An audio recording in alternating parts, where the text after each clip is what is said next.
Ẹ káàbọ̀ sí ilé-iṣẹ́ wa o. Ẹ̀yin ìyá mi, ẹ̀yin bàbá mi, mo kí yín níbikíbi tí ẹ bá ti láǹfààní àti máa gbọ́ wa. Wípé etí tẹ́ fi ń gbọ́ wa kò ní di, bákan náà ojú tẹ́ sì fi ń rí wa náà kò tún ní fọ́. Àwa la ó máa wá, ẹ̀yin náà la ó máa bá o. Ikú kò ní wá gbéṣẹ́ o. Ó ti ṣẹlẹ̀, ṣé mo ti sọ fún yín àbí mi ò sọ? Mo ti mọ̀ tẹ́lẹ̀ wípé èsì ayọ̀ ló máa jáde. Dídùn báyìí lọ̀sán máa ń sọ. Gbogbo ọmọ Yorùbá, ẹ jẹ́ ká máa jó, ẹ jẹ́ ká máa yọ̀, ẹ jẹ́ ká máa jó mùkúlùmùkúlùmù kẹ̀kẹ́ ká máa jó. Nítorí àwọn Biritiko, àwọn British wọ́n ti padà fún wa ní èsì. Àwọn British ti fún wa lésì ọpẹ́ o, ọpẹ́ o, ọpẹ́ o. Ìjọba orílẹ̀-èdè UK ti padà fún wa ní èsì ayọ̀ ní ìrònú bá dé bá àwọn bàbá Tinubu àti àwọn tó kù. Ìrònú dé bá wọn nítorí pé àwọn Biritiko wọ́n ti padà fún wa ní èsì ayọ̀. Bó dẹ̀ ṣe wà lọ́wọ́lọ́wọ́ báyìí, èsì ayọ̀ yìí, mo mọ̀ wípé ohun tó dára ni. Tẹ́ ẹ bá gbàgbé, ṣé ẹ mọ̀ pé àhesọ kan ti ń jáde lórí social media tí àwọn bloggers kan ń gbé káàkiri ni lórí petition tí bàbá wa olóyè ọmọ Adéyẹmọ Ìgbòho lórí tí wọ́n submit níjọ́ Saturday. Oríṣiríṣi àhesọ ọ̀rọ̀ láti ń rí lórí social media tó jẹ́ pé ẹlòmíì gan tún edit fídíò láti looks as if British ti attend sí wa, British ò dẹ̀ tí ì dáhùn. Gbogbo àwọn ìtẹ́rí yẹn orí social media lásán ni àwọn bloggers, iṣẹ́ ọwọ́ àwọn bloggers nìyẹn o. Ẹ má lọ fall into victim o, iṣẹ́ àwọn bloggers nìyẹn o.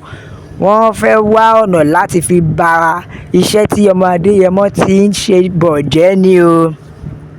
Tí ẹ ò bá gbàgbé, ṣé mọ̀ pé petition tí a submit kò ń ṣe àná àbẹ́ni ni wọ́n ṣẹ̀ṣẹ̀ kọ, ó ti wà nílẹ̀ tẹ́lẹ̀ tó jẹ́ pé nǹkan tó jẹ́ ká ti submit ni.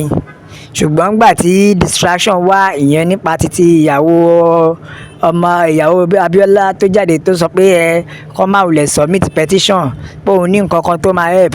At the end, àsẹ̀yìnwá àsẹ̀yìnbọ̀, a ò rí kókó nú ọ̀rọ̀.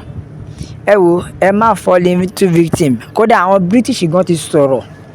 Wọ́n ti jẹ́ kó yé wa pé ṣe rí gbogbo ọ̀rọ̀ tí wọ́n ń rí tán post, tí wọ́n ń send, tí wọ́n ń sọ káàkiri, wọ́n ní àwọn kọ́ làwọn sọ ọ́. Wípé àwọn ò tí ì fi èsì dáadáa, báwọn ò tí ì fọ èsì bẹ́ẹ̀, ṣùgbọ́n kó má worry o, gbogbo ọmọ Yorùbá nation, èsì ayọ̀ ni. Wọ́n ní kò ń ṣọwọ́ àwọn ní gbogbo yẹn ti wá, gbogbo yẹn ọwọ́ àwọn bloggers Nàìjíríà ni.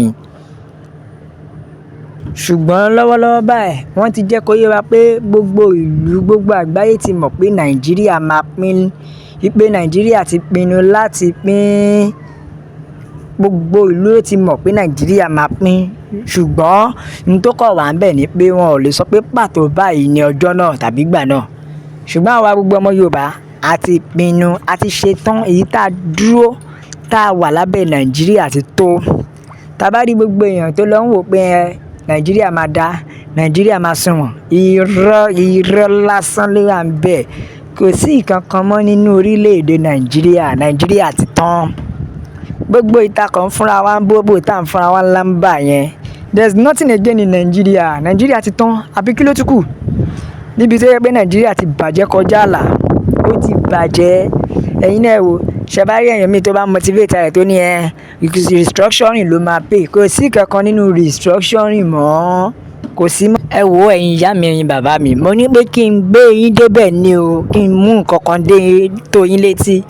Ǹjẹ́ ẹ mọ̀ wípé lára àwọn àgbààgbà ilẹ̀ Yorùbá kankan, lára àwọn àgbà rádaràda, àwọn àgbà ìsọnù, àwọn àgbà tí ò tó lé, lára àwọn àgbà yẹn wọ́n ti send àtẹ̀jíṣẹ́, táwọn náà ti send àtẹ̀jíṣẹ́ sí àwọn Biritiko, ìyẹn àwọn British, láti fi lè sọ fún wọn wípé ṣe lọ́lọ́ ń sọ nísọ wípé Sunday Ìgbòho wípé ó dá wá láyé ara tiẹ̀ lọ́tọ̀, ni pé ìfẹ́ inú títí ẹ̀ ló ń ṣe. Wọ́n ní ìfẹ́ inú títí ẹ̀ ló ń ṣe o, wípé kò ń ṣe Yorùbá nation ló ránṣẹ́. Ẹjọ́ ta ló rán àwọn òbí àgbà yìí ṣẹ́ báyìí? Torí wọ́n ti wá ń sọ nísọ wípé bóyá ọmọ Adéyẹmọ ń dáṣẹ́ tiẹ̀ jẹ́.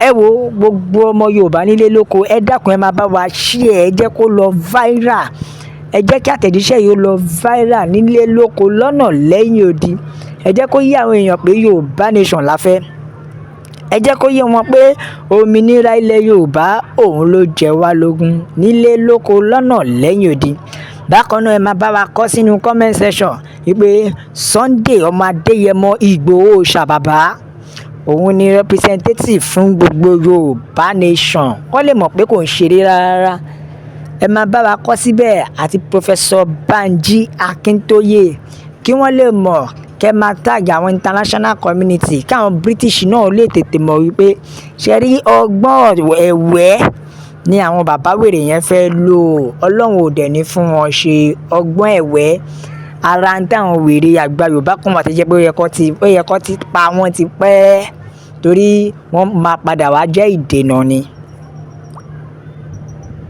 ẹ jẹ́ kí wọ́n mọ̀ pé Yorùbá nation nìkan ní ọ̀nà àbáyọ ẹ wo ẹ jẹ́ ká ka àtẹ̀jíṣẹ́ àwọn èèyàn ẹ jẹ́ ká gbọ́ nǹkan tí wọ́n èèyàn ń sọ bẹ́ẹ̀ ni Chief Sunday Adéyẹmọ Ìgbòho is our voice Yorùbá people wọ́n ní Yorùbá nation wọn la fẹ́ nítorí ọmọ Adéyẹmọ nìkan la rán àti Professor Banji Akintoye kí gbogbo ìlú tètè máa mọ̀ bẹ́ẹ̀ ni Sunday Adéyẹmọ òun ni aṣojú fún gbogbo Yorùbá gbogbo ọmọ Yorùbá èyí tó jẹ́ ti Yorùbá nation bẹ́ẹ̀ ni o Yorùbá nation la fẹ́ wọn yóò wá sí dandan pẹ̀lú ògo Ọlọ́run ẹ wo ẹ̀yin ìyá mi ẹ̀yin bàbá mi Yorùbá nation la fẹ́ òmìnira ilẹ̀ Yorùbá ló ṣe kókó Yorùbá nation ó gbọ́dọ̀ wà ní bàbá wa Professor Banji Akintoye àríṣẹ́ ọwọ́ yín gidi o bẹ́ẹ̀ ni pẹ̀lú Chief Olóyè Sunday Adéyẹmọ Ìgbòho bàbá national anthem fẹ́yìn nìkan a gbé fún yín o